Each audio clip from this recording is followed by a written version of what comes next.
নমস্কার বন্ধুরা, আমি বাপন রয় গ্রিন ওয়ার্ল্ডের আরও একটি নতুন ভিডিওতে আপনাদের সবাইকে জানাচ্ছি স্বাগত। শীতকালে মানে জানুয়ারি মাস থেকেই বাগানবিলাস গাছে প্রচুর পরিমাণে ফুল ফুটতে শুরু করে। এই সময়ে বাগানবিলাস গাছে সামান্য পরিমাণে কিছুটা খাবার প্রয়োগ করতে হবে, তাহলে আরও প্রচুর পরিমাণে ফুল ফুটতে শুরু করবে। এই সময় আপনারা বাগানবিলাস গাছে কম পরিমাণে জল প্রয়োগ করবেন। 2 থেকে 3 দিন পর পর জল প্রয়োগ করবেন, কারণ জলের পরিমাণ কম হলে দেখতে পারবেন যে গাছের সমস্ত পাতা ঝরে যাবে এবং গাছে প্রচুর পরিমাণে ফুল আসতে শুরু করবে। দেখতে পাচ্ছেন যে আমার প্রত্যেকটি গাছেরই পাতা ঝরে গেছে এবং প্রত্যেকটি গাছে ফুল ফুটতে শুরু করেছে। বাগানবিলাস গাছে ফুল ফুটতে শুরু করলে খাবার দেওয়ার খুবই প্রয়োজন রয়েছে। এই সময় আপনারা সর্ষের খোল এবং কাঠের ছাই ব্যবহার করতে পারেন, তবে এটিকে কীভাবে ব্যবহার করবেন সেটি এবার আপনাদের সামনে তুলে ধরব। বন্ধুরা, আমরা যে আজকে তরল সারটি তৈরি করব, এর জন্য প্রথমে যেটি প্রয়োজন পড়বে সেটি হলো জল। আমরা আজকে একটি তরল সার তৈরি করব এই দুটি উপাদান দিয়ে। তো আমরা প্রথমেই সর্ষের খোল নিয়ে নিচ্ছি। 500 ml জলে 1 মুঠো সর্ষের খোল ব্যবহার করব। আপনারা চাইলে গুঁড়ো সর্ষের খোলও ব্যবহার করতে পারেন। সর্ষের খোলের মধ্যে থাকা প্রচুর পরিমাণে নাইট্রোজেন গাছের বৃদ্ধিতে সাহায্য করবে এবং এছাড়াও যে পটাশিয়াম রয়েছে, ফসফরাস রয়েছে, আরও বিভিন্ন মাইক্রোনিউট্রিয়েন্টস রয়েছে, সেটি গাছের জন্য বিভিন্ন উপকারী ভূমিকা পালন করবে। তো আপনারা অবশ্যই এই সর্ষের খোল ব্যবহার করবেন। এর সাথে সাথে আরও একটি উপাদান যেটি ব্যবহার করব সেটি হলো কাঠের ছাই। এই কাঠের ছাই আপনারা যদি না পান সেক্ষেত্রে কলার খোসা ব্যবহার করতে পারেন। এই কাঠের ছাইয়ের মধ্যে থাকে প্রচুর পরিমাণে পটাশিয়াম। 500 ml জলের মধ্যে আমরা 1 মুঠো কাঠের ছাই মিশিয়ে নেব।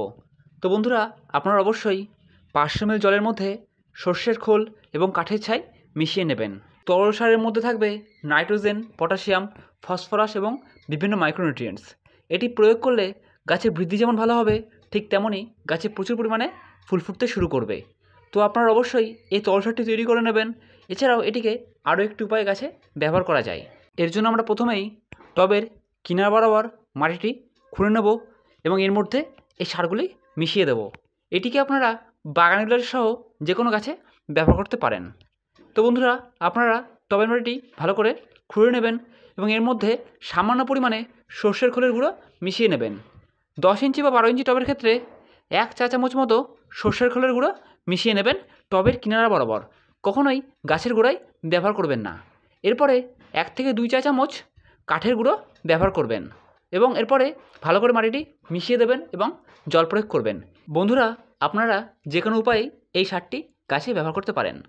আমরা যে তরল সার তৈরি করতে রেখেছিলাম সেটিকে 5 থেকে 7 দিন ঢাকা দিয়ে ছায়াযুক্ত স্থানে রেখে দিতে হবে, তাহলে তরল সারটি তৈরি হয়ে যাবে। এখানে আমাদের তরল সারটি তৈরি হয়ে গেছে। এবার আমরা এটিকে 1:10 অনুপাতে গাছে ব্যবহার করব। এটিকে আপনারা প্রত্যেকটি গাছে ব্যবহার করতে পারেন, তবে এখন যদি বাগানবিলাস গাছে প্রয়োগ করতে পারেন তাহলে খুবই ভালো রেজাল্ট পাবেন। এবং এটিকে অবশ্যই ব্যবহারের আগে ভালো করে ছেঁকে নেবেন, তারপরে গাছে ব্যবহার করবেন। এটিকে মোটামুটি 200 থেকে 250 ml করে প্রত্যেকটি গাছে ব্যবহার করবেন, তাহলে সবথেকে ভালো রেজাল্ট পাবেন। এটিকে আপনারা সকাল বা বিকাল যে কোনো সময় গাছে ব্যবহার করতে পারেন।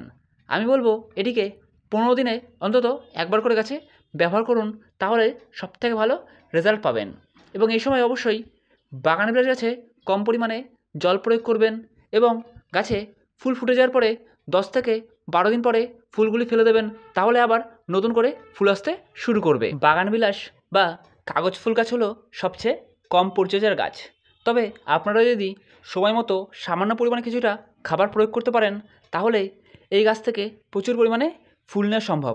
তো আপনাদেরকে বলবো অবশ্যই ভিডিওতে দেখানো তরল সারটি তৈরি করুন এবং বাগানবিলাস গাছে 15 দিন অন্তর অন্তর একবার করে ব্যবহার করুন। তো বন্ধুরা, আজকের ভিডিওটি ভালো লেগে থাকলে অবশ্যই একটু করে লাইক করে দেবেন। চ্যানেলে নতুন এসে থাকলে অবশ্যই চ্যানেলটিকে সাবস্ক্রাইব করে দেবেন। ধন্যবাদ।